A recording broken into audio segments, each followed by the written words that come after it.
Cool. I'm gonna give it a sync. Should be good. Yo, what's up? Good. And you? Good. I think I want to start with. So Guilherme, what's power? Why don't we start there?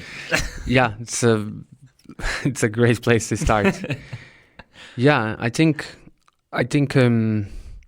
power is probably one of the topics mostly written about. So there is a lot of discussion on power, and consequently a lot of discussion on what it is, how it can be investigated, and from many different perspectives. Like, so the definitions come from different perspectives, from social psychology, from philosophy, from political science, from anthropology, from everywhere. So what we will be talking about is social power, right? So something it's irrelevant, but just to narrow down action potential. But it would be cool if we started with maybe give us the broadest view of power, and then to put what social power is in the context of power in general, and then let's focus on social power. Like, if you could give us, like, if you say we're focusing on social power, what are we excluding? Like, what's the broadest view of power in your mind? Well, we from my perspective, we would be going to physics. Oh, okay. So that's so what like force. Okay. Yeah, so power, we're talking about power maintained between two complex biological systems. Exactly. Yeah, usually we'll focus on mammals for now. Exactly. Okay. Exactly. Yeah. And specifically more primates in terms of power. Yeah. Yes. Okay, cool. We could include the highly social, complex biological agents. But I think the primates, especially are a good case to understand power. Humans have a much more rich and complex social niche on where power dynamics emerge. Mm-hmm. Old definitions of power goes through the idea of being able to accomplish or to attain an outcome. So this is a little bit. It leaves the social aspect a little bit out of the equation. So it's just the ability to get what you want. Yeah. And I guess there are two ways to think about it. You have, from an individual standpoint, it's the ability to get what you want. And then from a group or social standpoint, it's the ability to have some kind of coordination. So if you have like two individuals and they're trying to coordinate, and this is actually more what you work on. Yes. If you have two individuals trying to coordinate, and this can be social animals or it can be snakes, how they're going to coordinate in a sense might be just power dominant, like physical dominance. Yes. And in society, or how I viewed it, at least, society allows for the migration away from physical dominance as the only coordination strategy, and society allows for other coordination strategies aside from physical dominance. Yes. Right. Well, they are all the kind of status differentiation in animals as well. So they will mostly use physical dominance, but there's traditions and inheritance. So if a rhesus macaque, it's a daughter of a alpha female. She by proxy becomes alpha female when she gets older, and things like that. So it's not only dominance. Individuals also have to be competent to a certain extent to fulfill certain whole roles on the group. There is like numerous accounts on chimpanzees of males or the alpha males being really good at dissolution of conflicts, things like that. So that's might include some aspects of physical dominance, but also being able to create a certain group coordination, group stability, and things like that. So yeah, animals are not about only dominance. There's and these are all social animals as well. Yes, the ones that you mentioned. Exactly. Yeah. So minus society, you get this physical dominance at play, and then once you include society, you get all these really sort of more nuanced ways to have power. Yes, definitely. But yeah, turning into the most sociological aspect of it. Definitions of power goes through the idea of interdependence. So there is no. So now we are going into the social perspective of it. So there is no powerful without powerless. Mm-hmm. So there is always power is always relative. So within this definition, so would be the capacity of attaining an outcome in despite of resistance of a second party. Right. Okay. Yep. So your outcome could be, or my outcome could be changing your mind in relation to what you believe. It could be getting a resource that we both would like to have. So in this case, we're going purely, and I think it's probably the most useful the definition of power when we go into the interrelational aspect of it, and rightfully so, because within social animals there is no powerful without powerless. Yeah, you can't be the most powerful person if you're standing alone in a field. Yes, right. Exactly. There needs to be somebody else. Yeah. Which also, and we'll touch upon this probably later, but introduces an interesting problem of when you have power, you have to ensure that the people you have power over also survive. And if they don't survive, then you might lose access to power.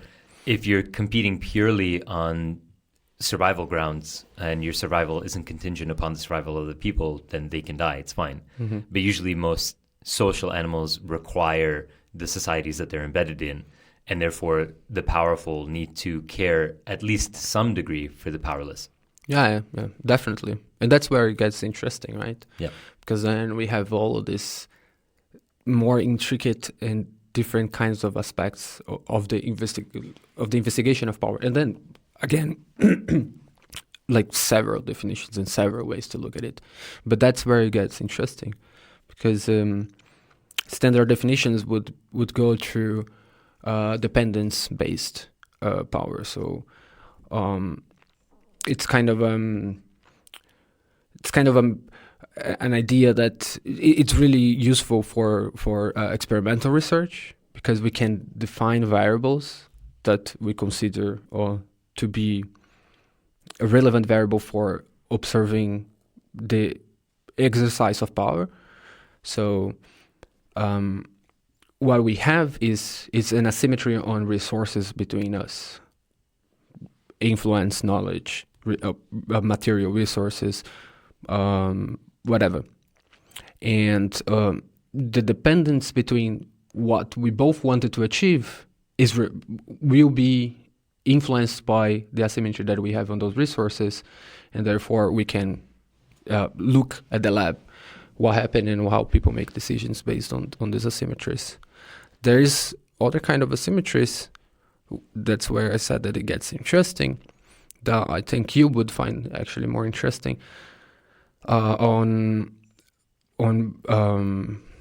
You mentioned before power as consent. So the idea that to be powerful, you have to have people to be powerful over, and those people to consent to you power, they also have power over you. And the other branch would be the identity-based, that I think you would be more interested on the idea that like we can have asymmetry on resources, but our identity also shape the way, or also shape what we think that is a valuable resource. So your professor can grant you recommendation letter, but if you are in academia but you actually wanted to be a musician, the recommendation letter has no power over you. So there is, or also in the identity base, there is this idea that you also increase your power by making your group powerful. So you could dismiss your group weaknesses and increase your group, like with your own beliefs, I mean, or with discourse or whatever, and therefore you can feel more powerful, and you can self-identify yourself, or you can identify yourself as having more power within this identity. So there are all these branch of definitions and investigations of power. Then we will all go through the. I think there's a lot of conciliation that can be done. It's just because there's so many of research branches and so many definitions, so many topologies of power, that it becomes a little bit. And I'm only talking about more kind of a philosophical to psychological perspective on it. We can go to sociology, and then it gets much broader than that. Yeah, I think there are a few things that made me think of. One is about consent, and how consent is only useful unless you have so much power that you can suppress consent. And I think we see that in sort of what we would call authoritarian dictatorships. Mm-hmm. This is literally the case, that there isn't necessarily consent, but consent is suppressed with force. So there you have different types of power actually converging, and it seems like because being alive is such an important aspect to power dynamics, the threat of physical violence always supersedes every other type of power, which is a very interesting and pervasive idea. And it seems like a lot of society, especially human society, is built to manage this risk, or that's the sort of ideal of global society, is to attempt to manage the risk of physical threat. But physical threat is always an undercurrent, and obviously it's very widely used in the world today. Mm. I'd say physical threat is almost predominantly used over other types of power. Yes. But one of the interesting things is, sort of as another side tangent, is when you mentioned the professor in the recommendation letter, is that, like you said, we have to identify and accept that certain resources are valuable. Mm-hmm. And so power comes along with this sub-idea of the powerful can withhold resource. And I think that's a really sort of interesting dynamic, especially in the social realm, is we have to agree on the resource that's being withheld. So there's kind of like a resource domain specific type of power, where if somebody in a particular field is really respected in that field, step outside the field and they probably don't have any power. Yes. And so that's also a really interesting thing. So you have this domain specificity of power, and then you have the fact that physical threat seems to supersede every other domain. Mm-hmm. Yeah, that's why I like Bourdieu a lot. I like the idea of fields. I like the idea that there are specific kinds of powers and different ways that or how to manage the tools of power can differ within the same person, just by going in different fields and acting within these fields. So I think that this idea it's much interesting for me. I think it's very researchable, actually. I was just thinking about that. We have to talk about more of that, because I think there's some stuff to be explored there. Probably there are some people that already did some exploration on that, but that's super cool to think about. But yeah, I think Can I add one more thing? Yeah, sure. Go ahead. Interrupt me. There's the one other thing that I think was really interesting was the mention of belief, like believing you're powerful. Mm-hmm. And that kind of is an interesting thing because then when we just look at belief as a field and then going from basically we're talking about power now and then how that relates to belief. But if you center the focus on belief and then talk about power, from the belief side outward, it's kind of like every belief that you have in general is going to be internally stored. You can believe anything. And then there are going to be factors in your environment that are going to either contrast that belief, be congruent with that belief or incongruent with that belief. Mm-hmm. And so you basically have the responsibility for yourself to reconcile the incongruencies between what you believe and what you perceive from your environment. Mm-hmm. So you can walk around thinking you are the most powerful, important person in the world. And you can continue believing that. But if the world doesn't agree, then the world will either fundamentally destroy that version of your identity, if not you as well, your physical being, or you will cave and it will shape your identity to restructure and understand that you are not the most powerful person on the planet. So there's sort of this interesting thing where, belief is, power is definitely contingent upon belief, and then your beliefs are contingent upon your perception of your environment and your willingness to cave to that perception. Yeah. Again, well, I think it could get really complex, right? Because if your belief is that the only resource that you need is self-esteem, then like, and you can have it because you are the most powerful person in the world. Everybody can tell you anything that won't shake your self-esteem, and you will have this resource, and you don't need anybody else to have it. Yeah, as long as you have access to clean water and grow your vegetables. Yes, exactly. Right. Well, you have the material resource. Yeah. You mentioned the like the dominance. Well, there is this the dual strategy theory of the status. And you mentioned the dominance or physical threat is the most used strategy to attain power or to exercise power. But there are a lot of things there as well related to belief, right? There is a straightforward, immediate violence. Violence can happen in this immediate case on where if I threaten you, not threaten, if I actually, that's where I want to get to, because we hear a lot in media nowadays, just things like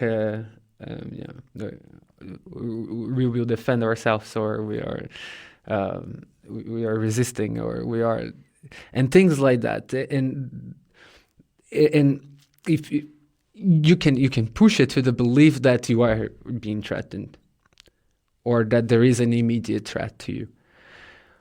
And if someone withdraw, or someone has the capacity to withdraw resources from you, you can feel that threatening. You can. So that's also complex, and is also complicated. There is immediate violence, and it's plain and simple. But at some point, the kind of like the borders start to be a little bit blurry. Of like, I feel threatened, or I've like. There is an immediate.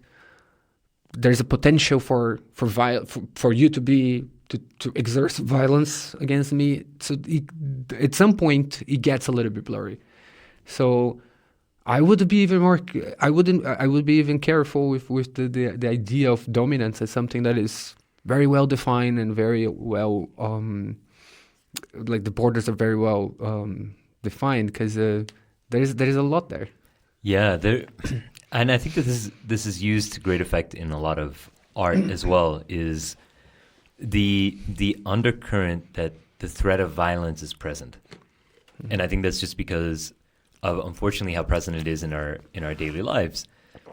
And that changes a lot of the interactions we have, what we're willing to accept, even, I mean, what we're willing to accept as a valuable resource can sometimes be changed because we're in a position where we have to accept a certain deal that isn't beneficial for us. And so these are the kinds of things that power can do. And I think that once we start looking at social power, things start getting really complex.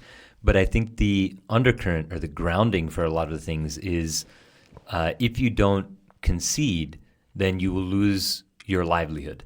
So I think that the threat to your existence, I think that power is always an existential thing. Mm-hmm. Even if it's not immediate, you can tie it back to something like that. So if I have economic dominance over you, potentially I could withhold resources, or I can pay people to withhold resources from you, or I can pay people to withhold resources like information. Mm-hmm. And so there's always like information asymmetries involved in power as well, which is why if somebody who's extremely wealthy decides to run for political office, there's always a bit of hesitation there for, I think, any reasonable person of, okay, well, they have a lot of money.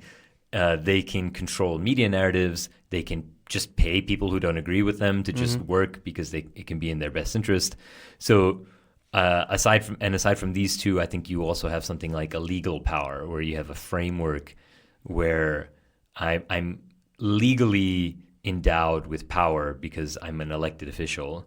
And then that allows me to, again, use the force of the state, whether that's prison or police or military, whatever. So it's very interesting. And like you said, very difficult to disentangle what power is when the base power is, if you don't accept it, at some point it's going to impact your existence. It's always an existential threat. Yes, I agree. I think I still have a long way to go with my research, especially on this domain, because I hope I get somewhere, but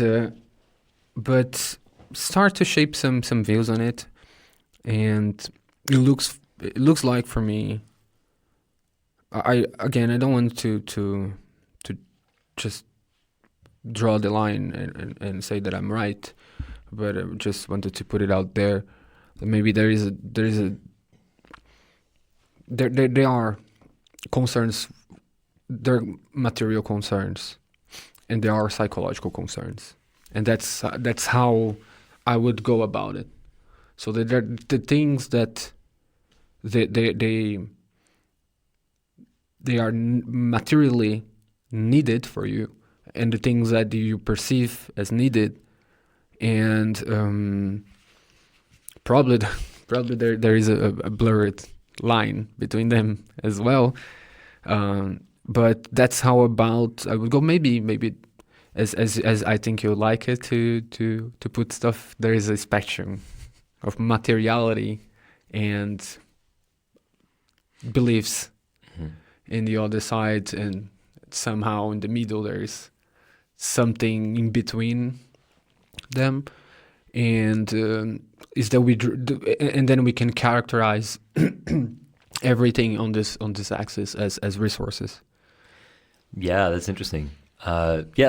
It's almost like the same spectrum I was defining before, which fully agree with which is that on one end you have somebody who only believes what they want to believe, and then somebody who's only impacted by their environment. And everything we have, the identities that we build are some mixture of the two.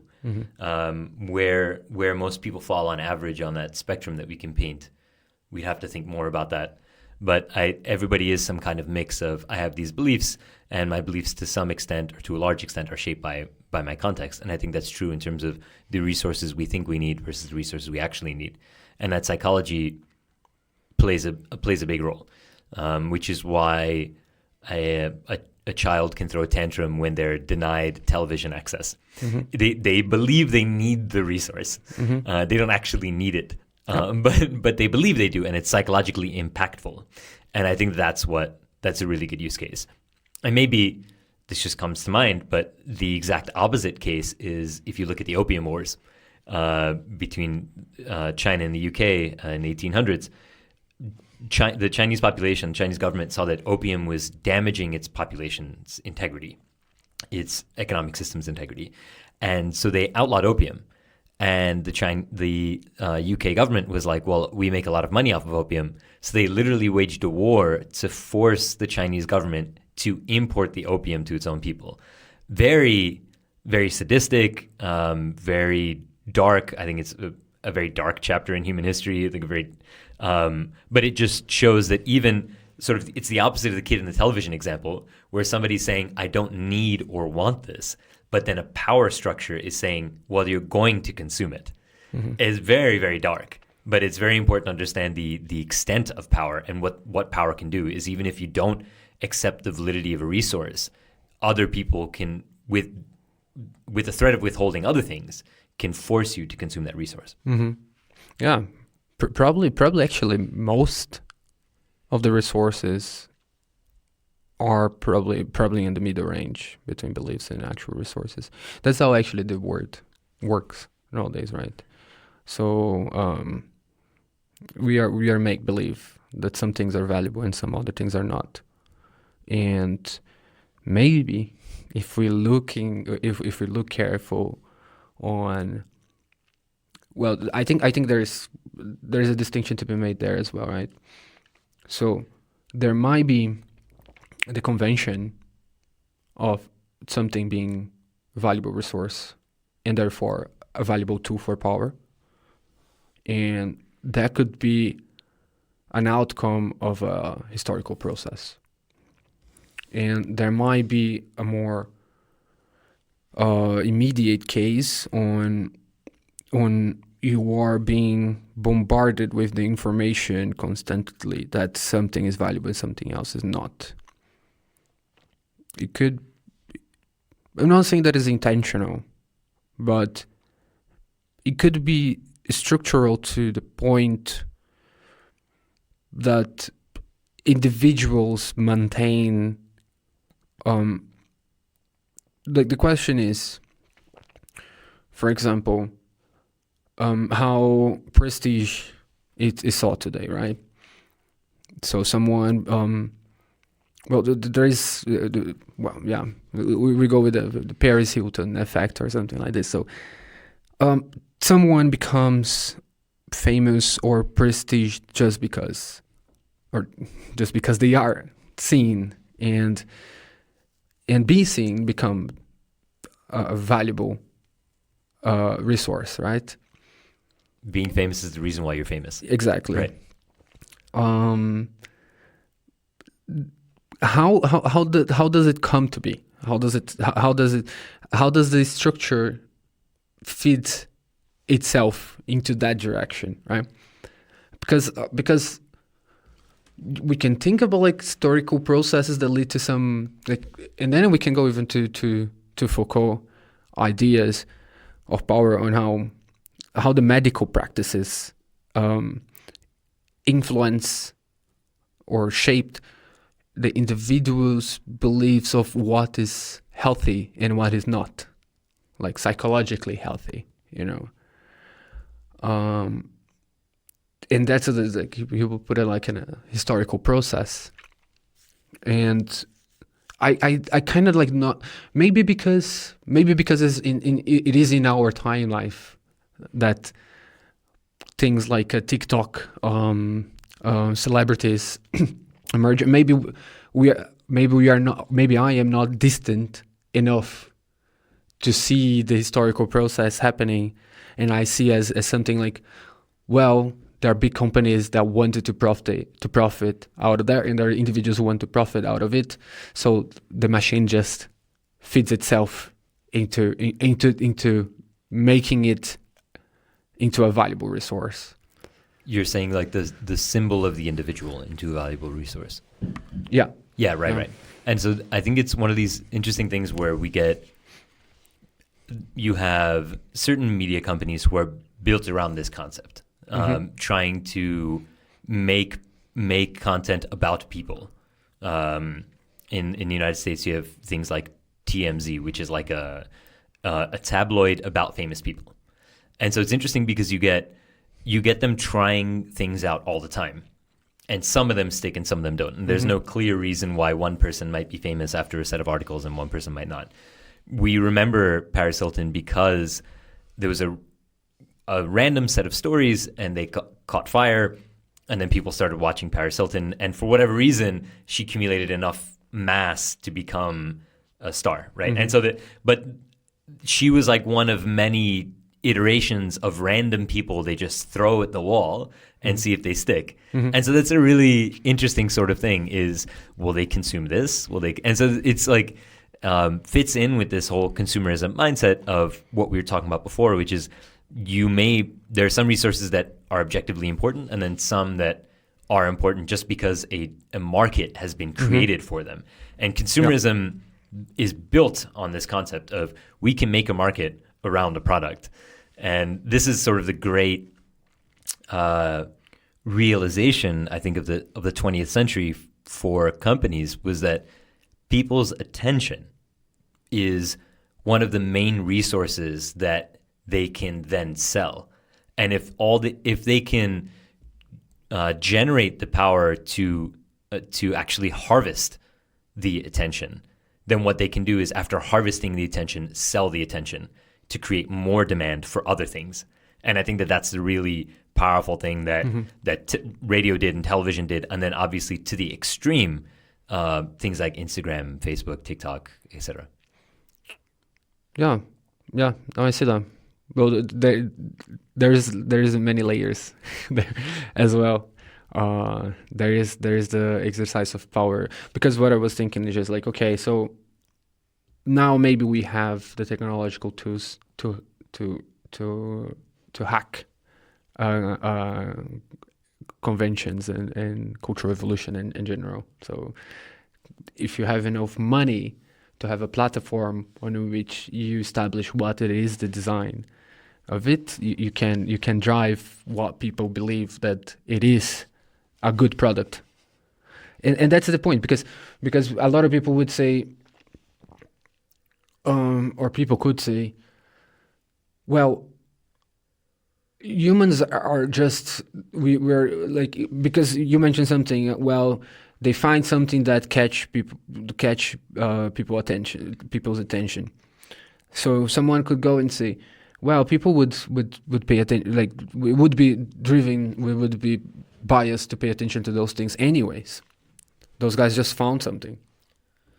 That we would be paying attention to something regardless. They just found the thing to pay attention to. Okay. Yeah. Yep. Or in another token, you could say that they created their own demand for it. So that's what I'm trying to disentangle here.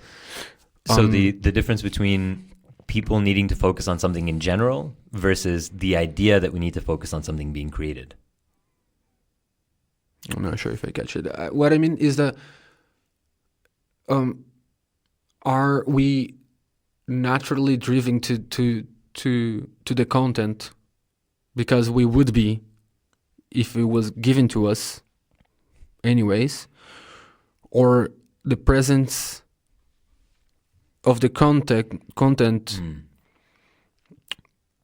within this mass production with huge platforms and also social peer pressure around you create your demand for that content. Yeah. Do we have a need to consume, or is the degree of our need to consume kind of fabricated by the options available? Yeah. I think that's an interesting thing where we are constantly creating in the face of boredom, and we are constantly creating in the face of an increasingly complex society, whereas there was more downtime before because there was less to consume. Now the downtime is entirely filled. And if you wanted, from the moment you wake up to the moment you die, the moment you wake up to the moment you sleep, from birth or from the moment you're born to the moment you die, there's enough content to consume. But there's more than enough. I mean, there's I don't even know how if anybody's quantified it. I'm sure they have. How many individual lifetimes worth of content there exists on the internet is probably some astronomical number. But yeah, so I think that's an interesting point. Is that, but this is also a product of luxury to a certain degree. Is that as we create more leisure time for human beings, as we hopefully at least in some capacity progress, not in a sort of a general all-encompassing progress, but we have progressed in that most people don't do hard physical labor in many places. Not even most people in most places, but at least most people in many places don't do hard physical labor every day. In that sense, there's some degree of progress you could attribute to that. And so you have people who are less exhausted and people who maybe work 40 hours a week instead of 100 hours a week like they did 100 years ago, or 120 or 160. So I think that creates also, there is a dual incentive for corporate environments to allow people to have more leisure time, because then it's also things to do with the money. So it's like, it's almost like we've been given more time to ourselves and we've been given more money, but what we do with that time and what we do with that money goes just to different companies in general. And so it's this interesting sort of balance. No, I agree with you. I understand that there is a basic or a baseline on which we need entertainment. that's how you can put it. So we're bored, and then if someone sells something to fill the time, we buy it. But it is the time of it is the type of thing that it becomes most consumed. So it's not I'm not talking about how the industry of entertainment works. I'm talking about how certain specific beliefs becomes value and therefore becomes a token for the exercise of power. So that's I think it's much more the way that I see is much more identity based. So there are things in your group that will be valued, and other things in other groups will be valued. And where I was talking before about the belief of what resources are valuable and therefore can be powerful over us, or can be used as a tool for power, is that if there are mechanisms of fabricating the beliefs of what is valuable and what is not, then power is a rigged game on nowadays. So aside for the resources, because we're talking about the resources and the beliefs, right? And there's somewhere that they meet in the middle. And if we can fabricate the value, then aside from this very, very drastic asymmetry in resources, and someone would fight for food or for a indispensable natural resource, everything else in society is just a rigged game. On where I can increase my power by always making you believe that what I am or what I have, it's what I need to exercise power over you. And that's all that it is. The other cases are quite rare, in some cases difficult to disentangle from the rest. Yeah, I think fundamentally what you're talking about is advertising.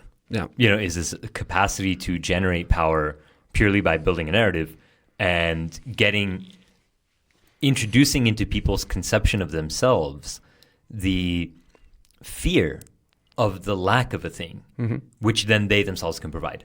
And I think that all of advertising is fundamentally built around people's fears.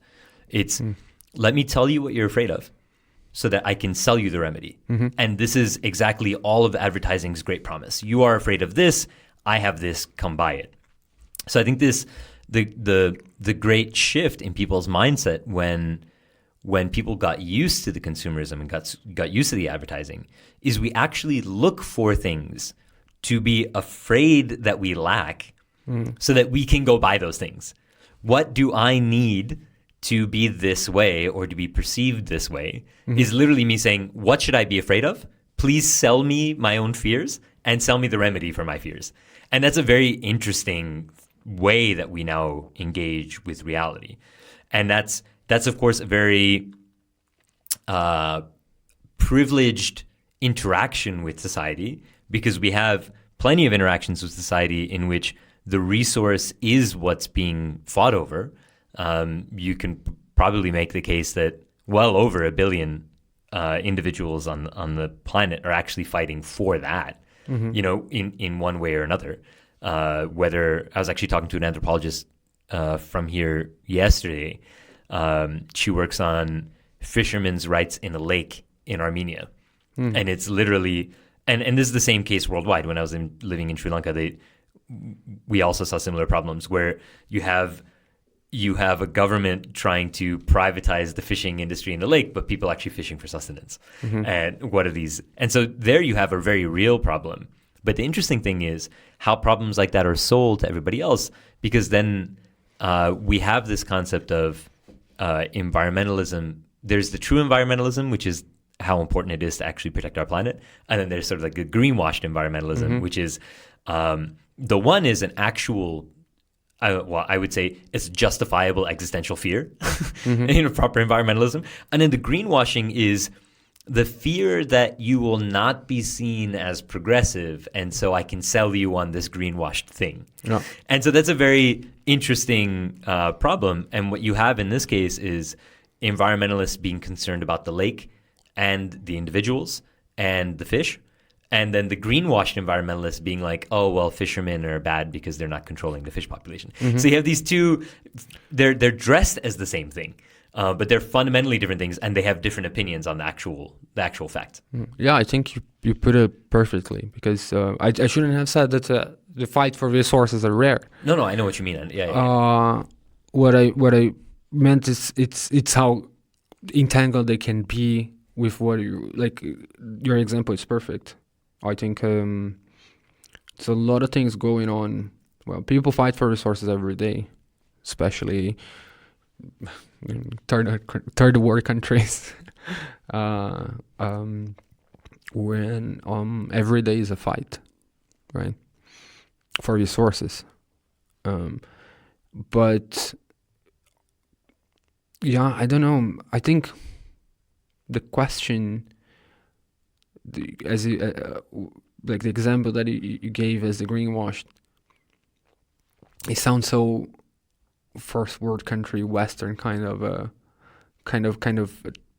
like mindset, kind of phenomena, and that's bothersome because it's so loud. Yeah. And yeah, I think people are still fighting for resources, and that's, in my opinion, it should be the biggest issue to be tackled in relation to power dynamics, on how to make sure that people can provide for themselves, or yeah, we talked about Piketty before, or like, and that has been a discussion in Brazil for a long time, like for the right for land, the right for or the ownership of property and things like this. The fight, the power struggle over resources are very real, and I think I didn't put it myself very clear before.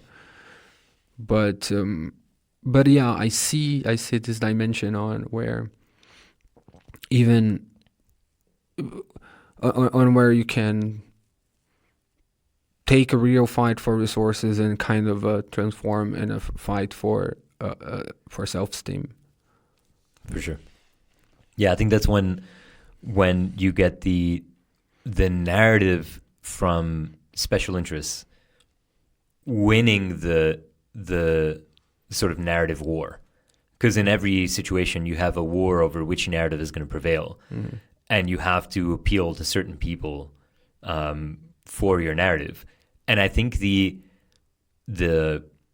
thing about something like greenwashing is it's a very cheap narrative to produce, and it's a very cheap narrative which provides, like, as somebody consuming that narrative, if I'm accepting the greenwashing, it allows me the self-esteem boost and allows me to do nothing.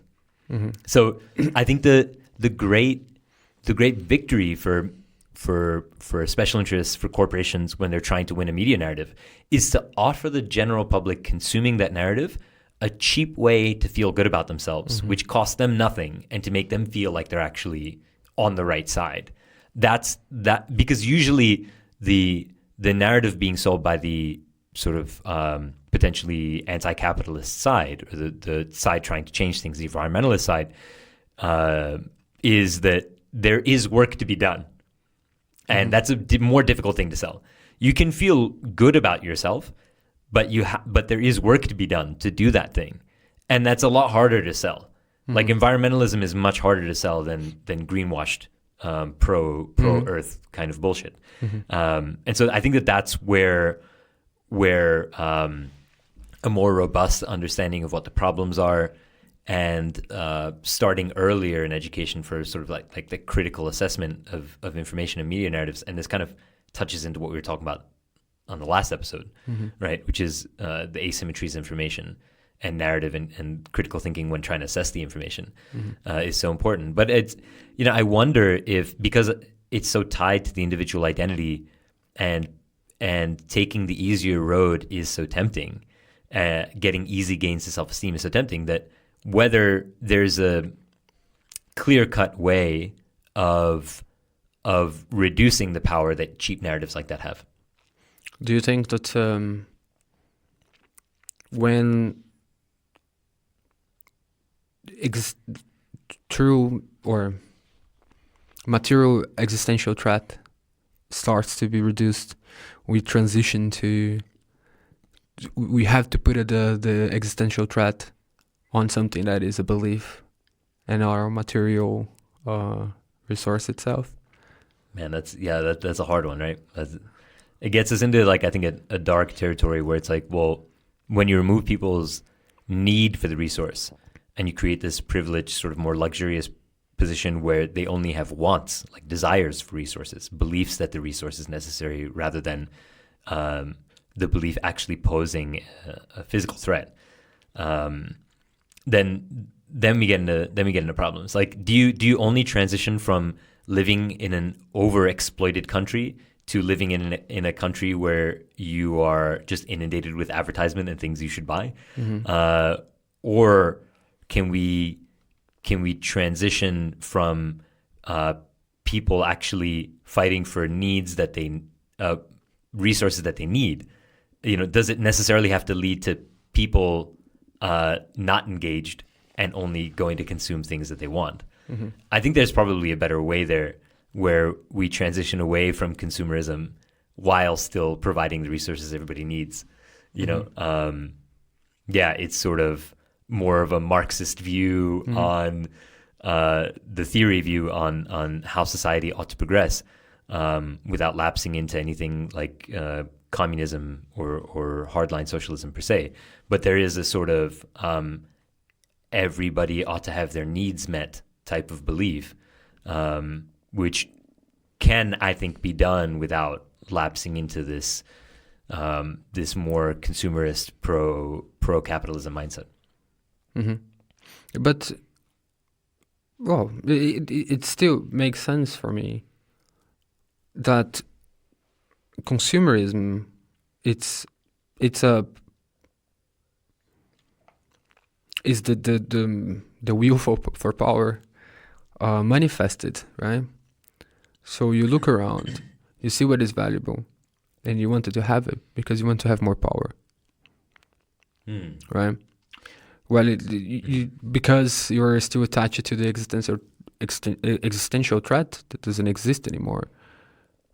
You still live in a welfare society, and if you go jobless, you're gonna have a social security, you have social housing, and you have a community that can help you out. You can have you have a big family or whatever, and you still have to strive for power, because in your mind, in your on your evolutionary path, what happened was that if you don't, you die, So look around, see what makes you more powerful than others, or what makes other people believe that you are more powerful than them, and get it.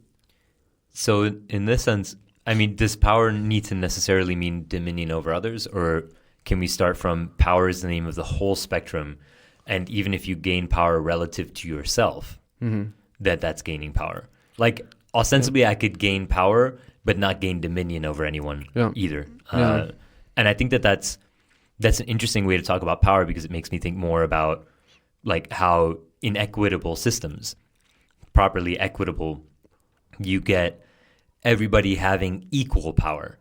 If power is a spectrum from 0 to ultimate dominion over everybody else, if power encompasses that full spectrum, then when we look at equity, how we can define equity is everybody has equal power.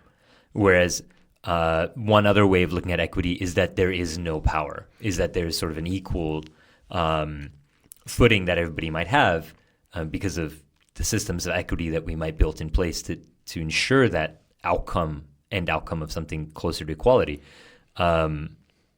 where we try to remove power from the system. But if it's in this way where it's a full spectrum, then we can say equal power. But that's the thing. I think as a social species, one of the most valuable resources, it's the other agents within your environment.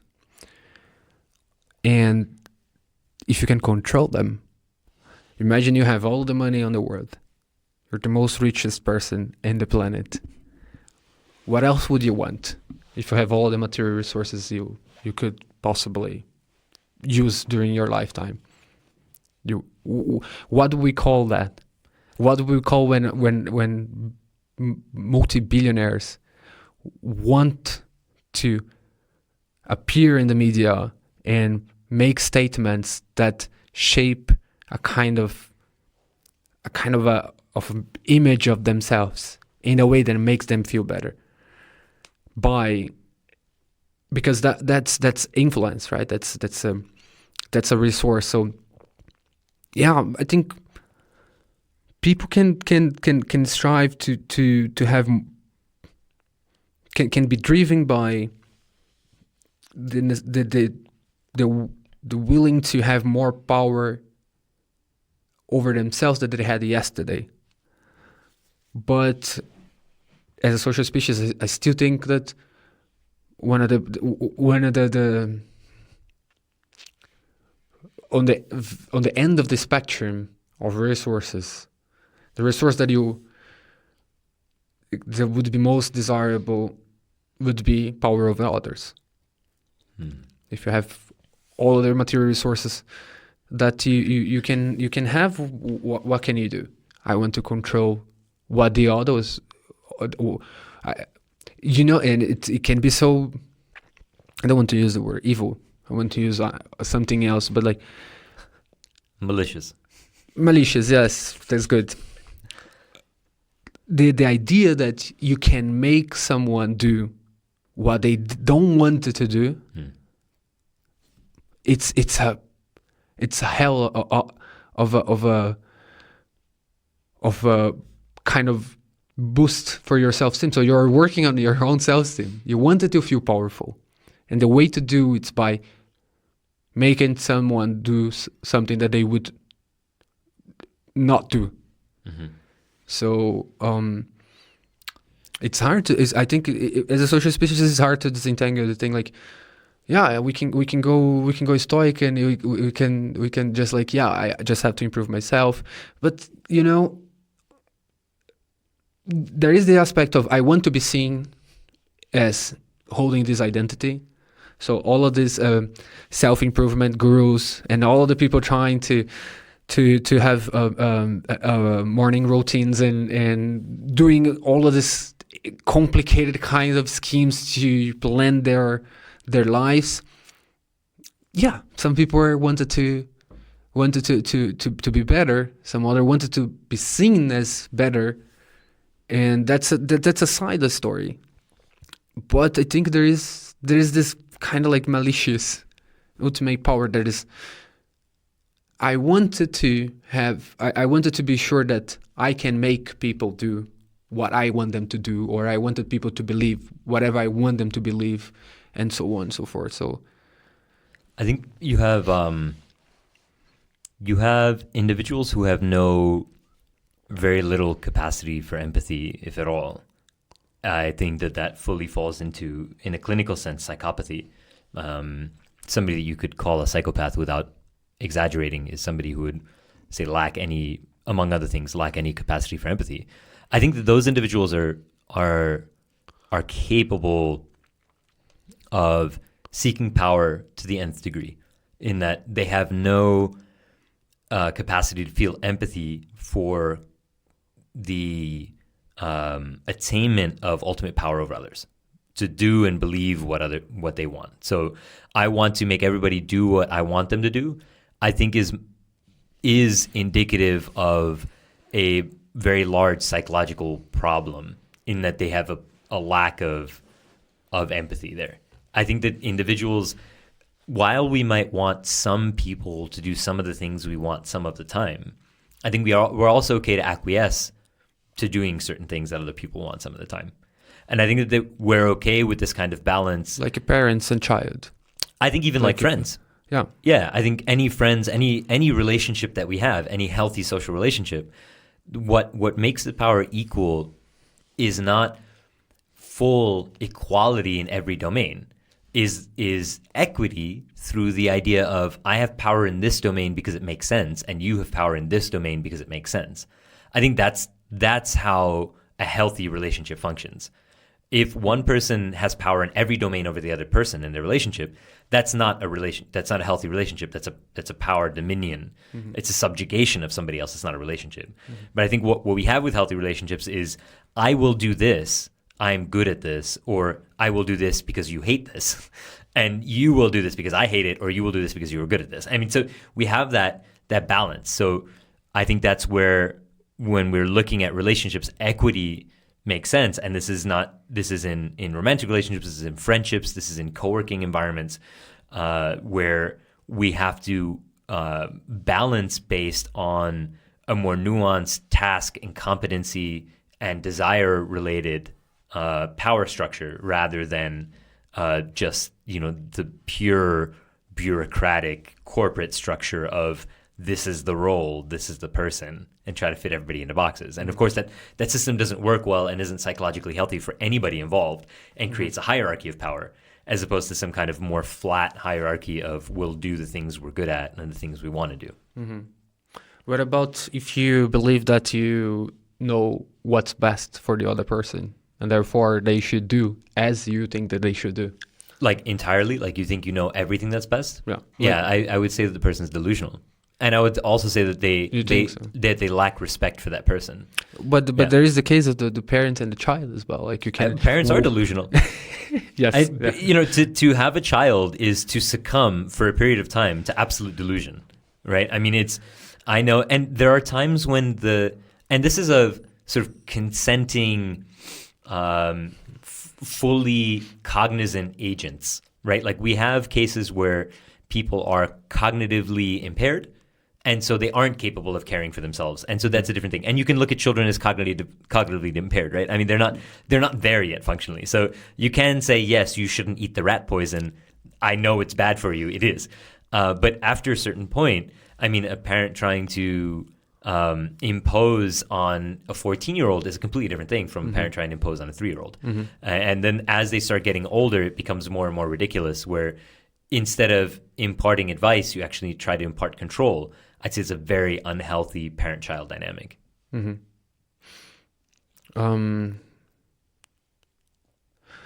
You remember the joke I said? It's a joke that everybody uses on their PowerPoints when they have a presentation about power. On what is the masochist said to the sadist, "Beat me," and the sadist say, "No." So it is kind of like a good example of how how we build the beliefs of what's the resource. So the masochist for the masochist, the resource is to be beaten, right? So he wants the sadist to beat. So he wants to actually change the masochist, the sadist intention, which is to beat them. And it goes against I think it goes against what you're saying about like, okay, well, there are people who are not empathic, right? So if I wanted to be mistreated and I wanted to do something that he would not do, and this thing is actually mistreat me, that is it's not, it doesn't look as malicious, right, as the whole thing. But I think like those are domain specific. It's domain specific. Yeah, it definitely like I mean, there's the whole there's like the whole community of like the sexual fetish of dominion, but you don't necessarily want to be like urinated on all the time. Okay. Sorry, I didn't mean to say it. It's not necessarily that's a thing. It's just that, you know, you don't want to have somebody have power over you all the time. Yeah. But there are certain cases where it's erotic, and so we might play in certain ways. But I think it's still a play. I think it's still a suspension of the reality. What about people in cults? They hold the belief that they are actually getting something out of it, right?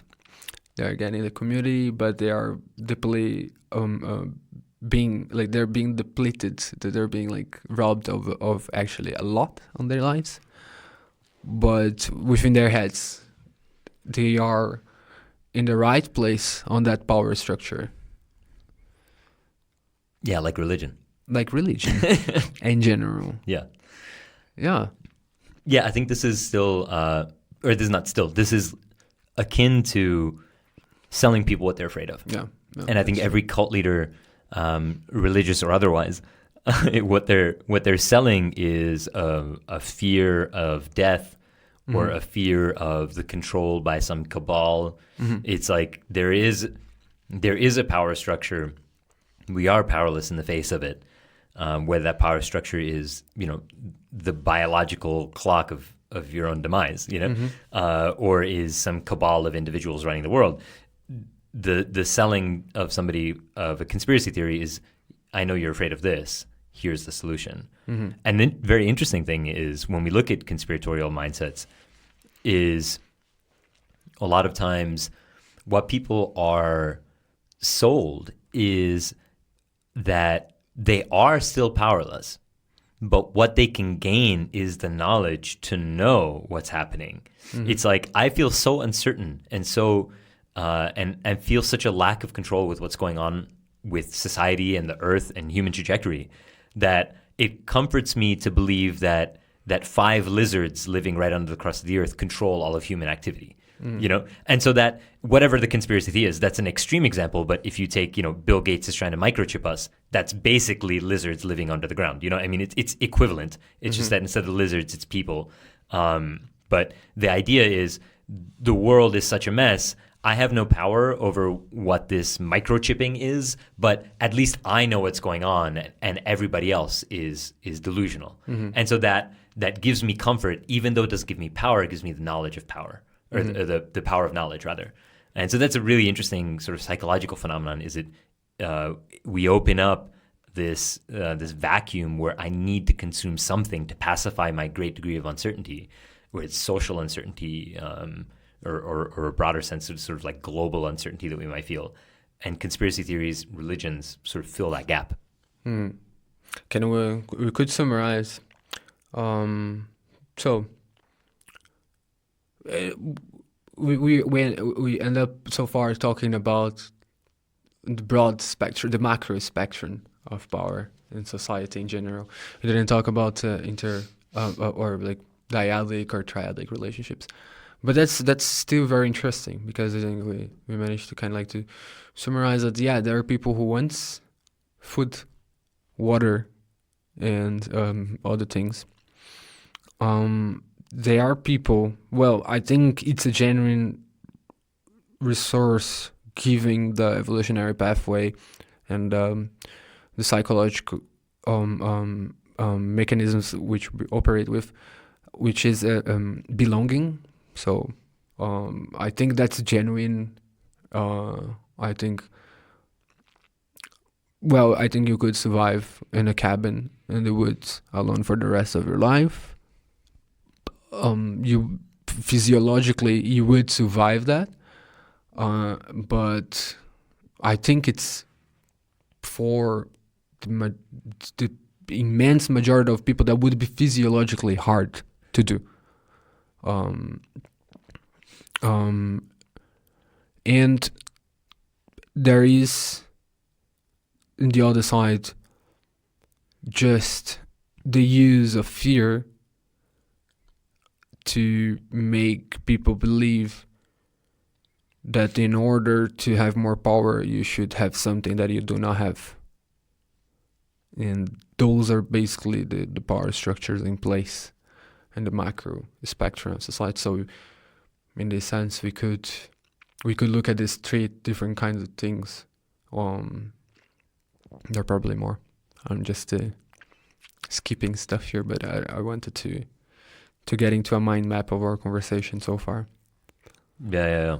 The dyadic-triadic relationships are really interesting, especially when we try to understand what's going on the individual level, when they accept or concede power, and then what's going on sort of at the group level when we try to understand power as not a belief, which you get on the individual level, but power as a phenomenon, which you get at any level greater than one person.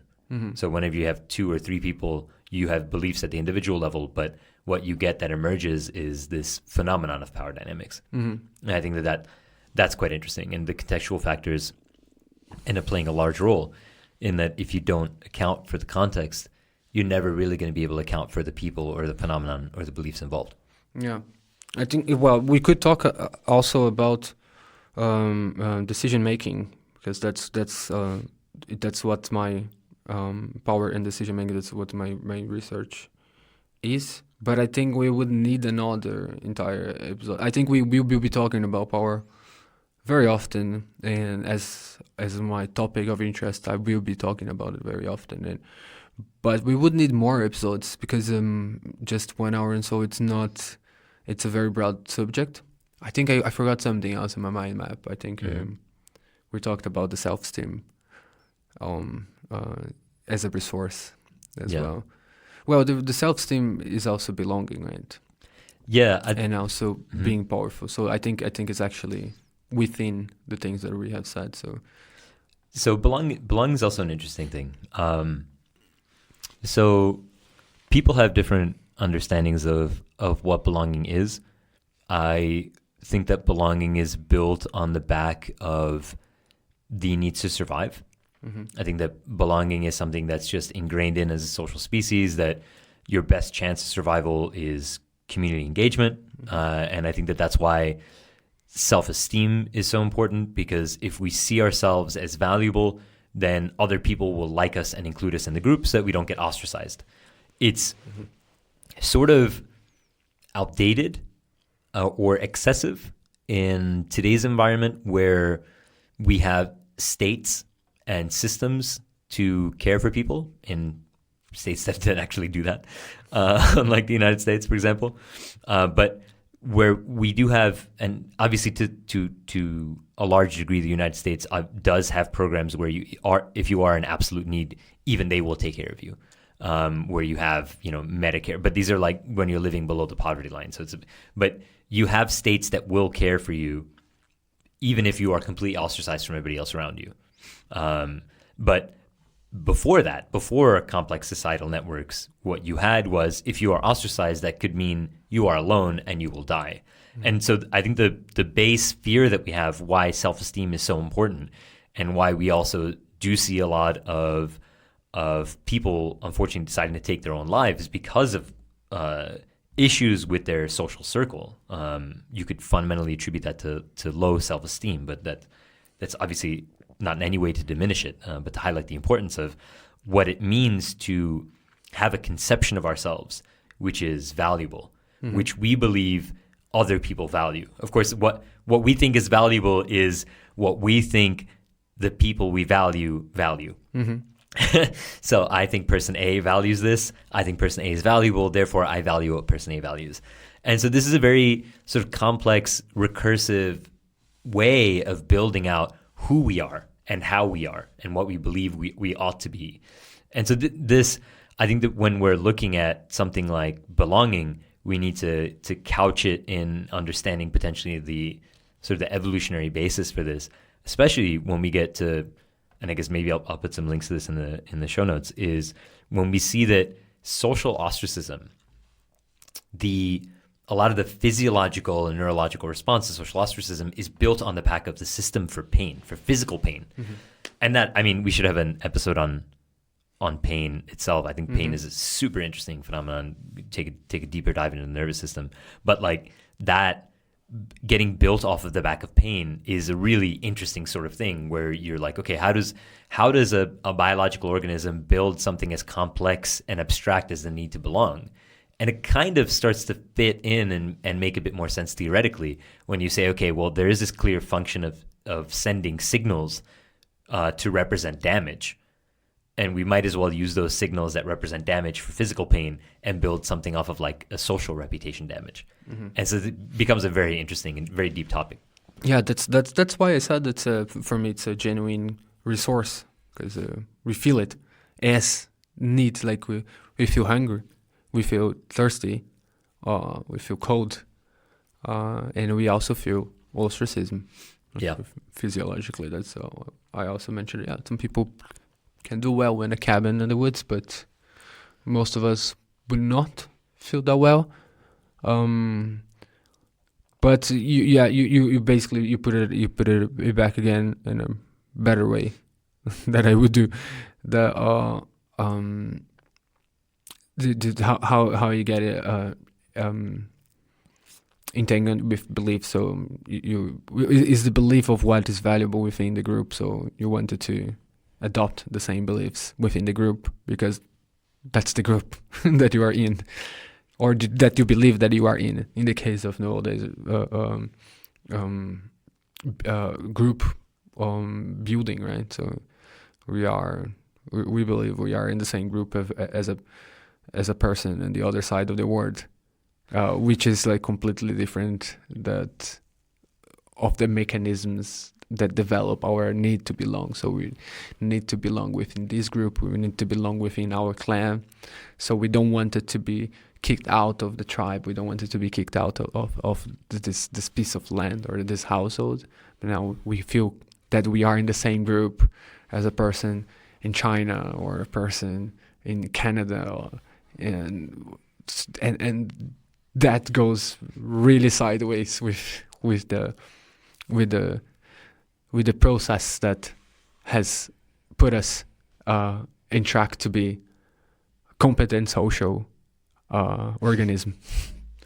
Yeah, it's an interesting thing because when we talk about the need to belong and in the context of power, how people who are chasing power are really subject to sort of their psychological need to belong.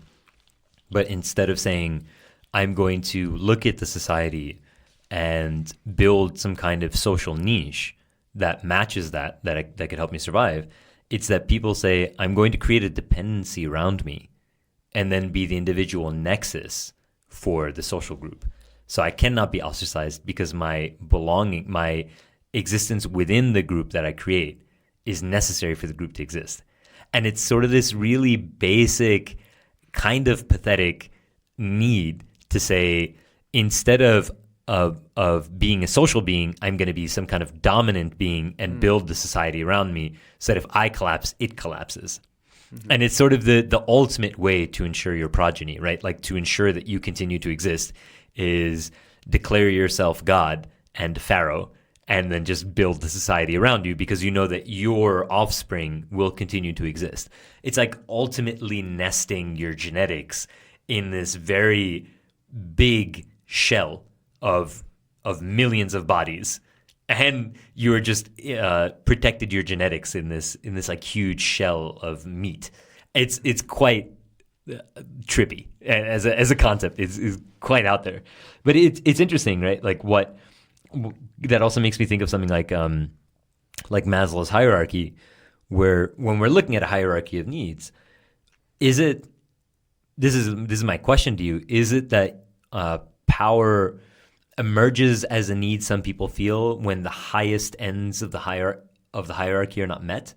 Like, okay, I have my base needs met. Say I have, the lowest tier and the tier right above it met, but maybe I don't have the higher social and affective tiers met. Maybe I try to fill that vacuum with power.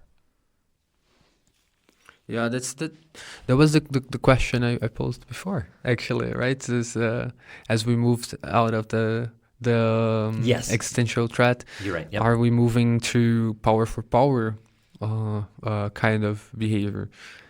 Is it that because we don't have other needs met in that social realm that we see power as a way to meet those needs rather than avoiding power and meeting the needs directly? Yeah. I think that would be the way to go. I think maybe there is something. I think I mentioned it to you before. I mentioned to other people how I feel, and I'm going to do something wrong, because I was going actually to make a distinction between Western societies and like the rest of the world. But actually, I would include myself as a kind of like a not Western tradition. But what I wanted to say is just U.S. and Europe in general. Okay. That's what U.S. and Europe in general.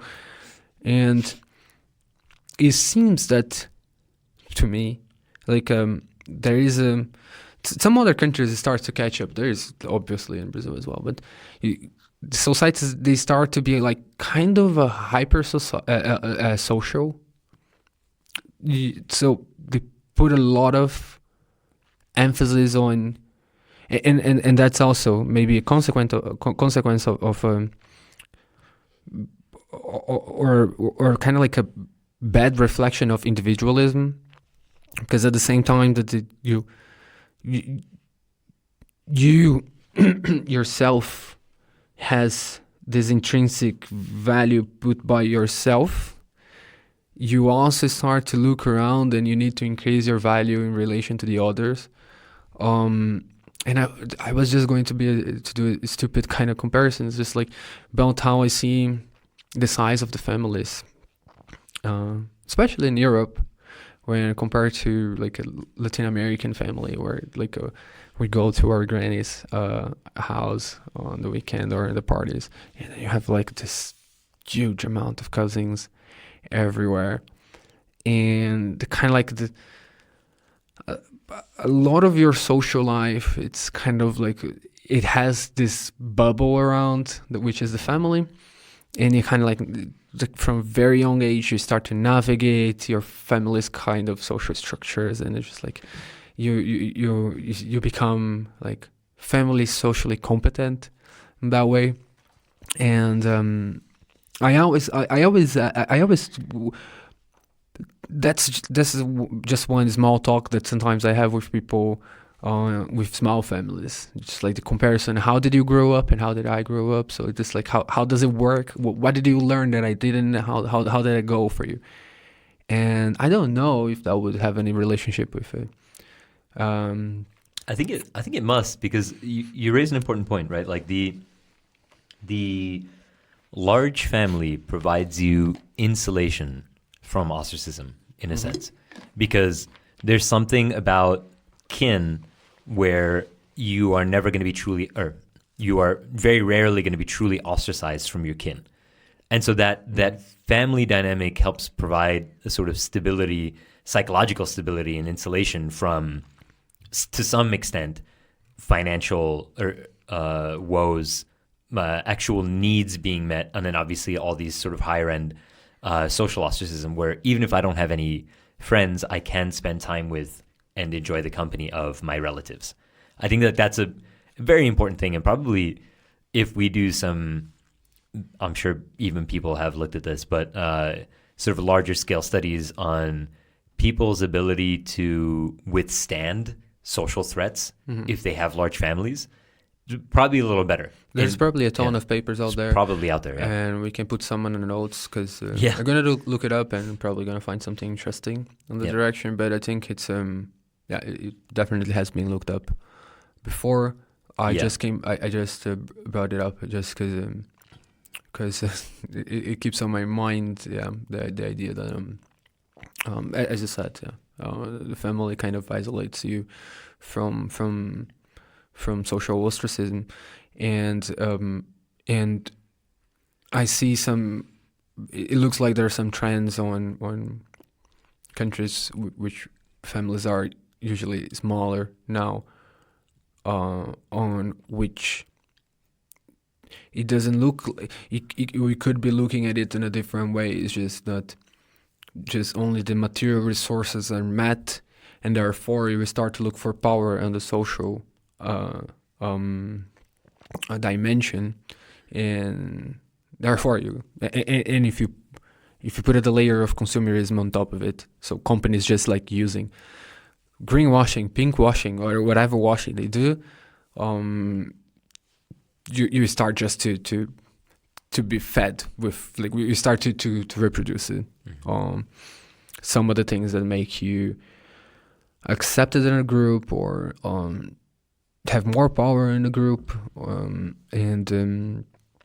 those are it seem like not big concerns on either in places where people are concerned with the material resources they need to attain every single day, or either they do not feel socially ostracized, especially because they have big kin or other things like.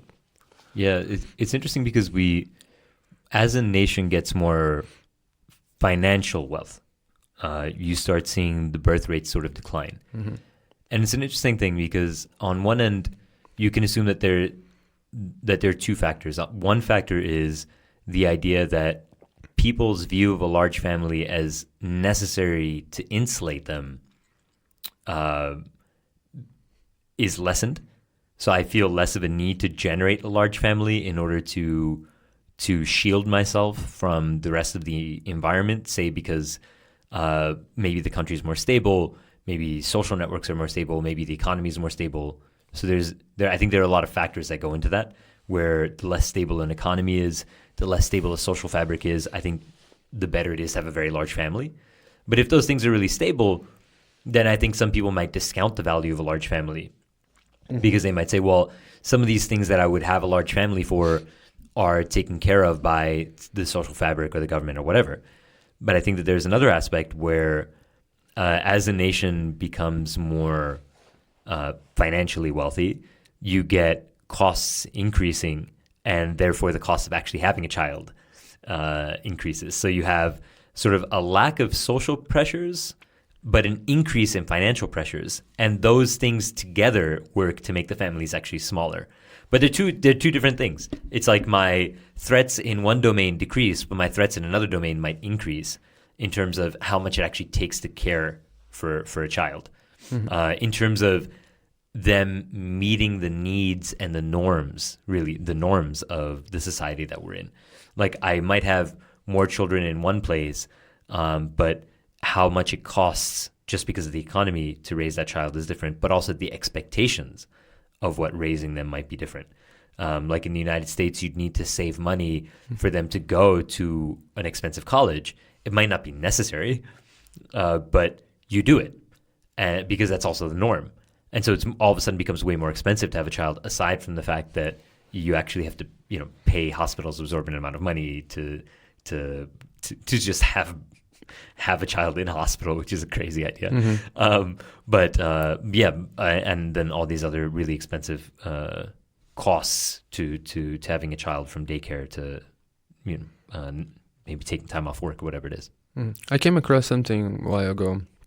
I don't quite recall what was it, but I can look it up and attach it to the notes as well. It was the best predictor for fertility natality rates was actually women's education. So not necessarily wealth of the country, but how much education women have on that country. Yeah, it's a multivariate problem because the education of a country, the education of the women in a country usually determines the There are wealth. co-correlations. Yeah, for sure. So I wouldn't even say correlations. I say codependent. codependence, yeah. Yeah. But I don't know. That's why I wanted to look it up again because the idea of this study was actually to disentangle Uh-huh. because of the entanglement of codependencies. So we say no. Actually, look at education. If you look at education, you will see go in the right direction, and yeah, I mean the empowerment of women in general seems to be like the number one thing to do to increase every other metric of quality of life. Mhm. There's maybe you read it from there is a duo of journalists. They're partners, Cheryl Wu Dunn and Nicholas Kristof, who've done a lot of work on this, and they have a book from probably 20 years ago called Half the Sky, and Half the Sky talks about a lot of the plight of women in many places, focuses a good amount on sexual violence, but also just on the lack of education and resource provided and equity provided to women, and how a lot of the problems we see start to diminish and dissipate as we build equity into the system, which, I mean, seems obvious, but it's important to talk about and note. Mm-hmm. Yeah, because I was thinking that because I heard this thing about like, yeah, having children is expensive in certain countries or not, which doesn't hold, right? Because every child needs the same thing anywhere on the world, but the cost could be different. Yeah, the cost like, could yeah, you could have governments that subsidize, which they do, baby formula and things that children need, and you could have countries that don't subsidize any of that. So the cost could be radically different. Yeah, but the countries which have a larger birth rate, they are the ones that were probably harder economically to raise a child than the countries actually that provide a lot of incentives to have child. So that thing doesn't hold. So what I'm looking at, I think the incentives to have a child, a lot of the countries that have more wealth are the ones that have oftentimes even less incentives or less subsidies for parents, especially if you look at, say, the United States, the UK, France. I mean, you don't get too many. We're in Austria, where there's a whole ton of incentives, Yep. including huge parental leave and things like that. Mm-hmm. But you do get things where the per child cost over 18 years is, and this would be an interesting thing to do, and I'm sure the data's out there, but the per cost child rearing from 0 to 18 as a proportion of the average wealth of the country would be like the way to sort of look at this problem. Mm-hmm. And I think my guess is that in the United States is probably one of the highest in the world. Yeah, but I think actually I would agree with what you said before. That is the belief that raising a child is expensive because what you think that the child will need, which is better education, hospital and stuff. So But that's part of what it. I think. Yeah. It would be. And another thing that I would add there is actually it might be in a highly competitive society just having a child decreases your power, right? Decreases? Yeah. It's in a sense that... Depends on the domain, yeah. Yeah. If you're in a conservative community, Yeah. probably increases your power. Yeah, if you're in like a high impact corporate community, it would probably decrease it. I mean, for women in general, if you are in a corporative environment, or if you are, so yeah, there was actually the Nobel Prize winner, right, of the last year. Yeah, the most recent Nobel Prize winner for economics. So what was she saying? There is a correlation between, well, I'm gonna butcher her insights now, but we can put it up as well. And yeah, but there is a relationship between pregnancy and women's social mobility. Yeah.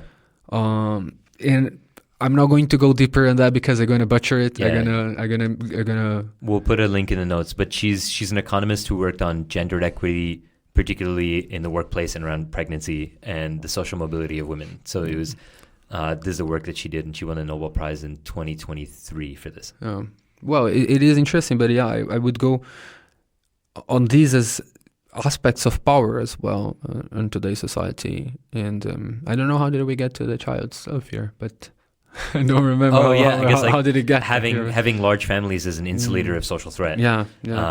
But yeah, then having children is a whole other type of power dynamic, where I mean I can think of different friend groups that I have, for example, where some in which having children is very much a part of the reality, and part of also kind of acceptance into that world. And then other communities where not having a child is kind of more of the accepted norm. And the interesting thing is what happens when you decide to be a family that has one child. And I think I have a lot more friends that fall into this like group of people that have no children that end up having one child than the people who are like, okay, we're going to set everything else aside and build this brood, 2, 3, 4 children. Yeah. That's super interesting.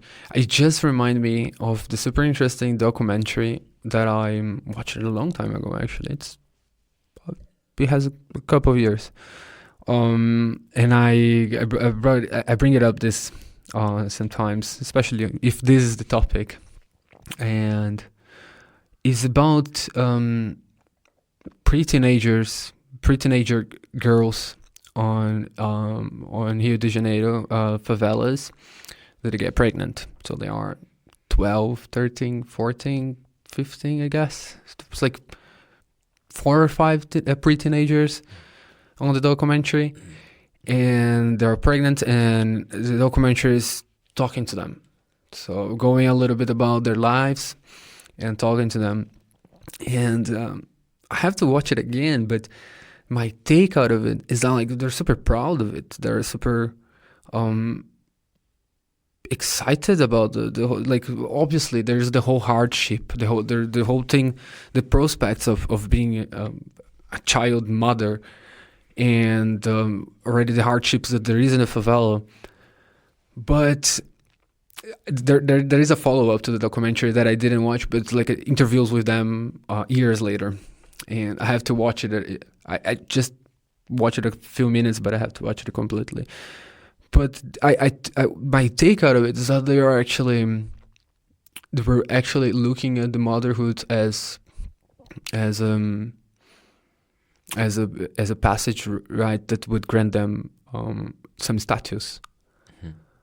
Some of them said something about, my mom is going to have to respect me now because I am also a mother, and now I am my own woman. They're like 13, like so. Yeah, well. But because you brought up, there's like depending on the environment you wanted to, and it's just like a really good documentary, and it always got me thinking about like how status are built and how that influences like decisions like having a child that young. And how you try to accumulate a little bit of power, even if it's in the absolute sense of just trying to get into a system that's more equitable for yourself. Maybe you lose freedom and powers in some domain, but you might gain some kind of better equity in your intimate social relationships, like with your parents, say. And that's difficult. Like the things that people will do to better their position. Some of it, which is, if not most of it, which is externally defined by the norms of society based on what's sold to us by political narratives and what's sold to us by commercial narratives. And I think that balancing that power that social structures, political structures, and sort of corporate structures have over us is really important to sort of analyze of do I really want this? Do I really need this? Or is a fear of mine being fabricated, and then that fear being sold to me, and then me spending time, resource, part of my life trying to remedy the fear that I didn't have to begin with but was sold to me. And I think that's a really sort of important way to try to navigate the world, which is a very privileged way to attempt to navigate it. But if we have the capacity and the luxury of trying to mitigate the fears that are sold to us, then it's beneficial, I think, for a psyche to try to do that. I think that's a good ending note. Yeah, we can wrap it up there. But yeah, as I said before, I think that's a discussion that it could go much longer And will.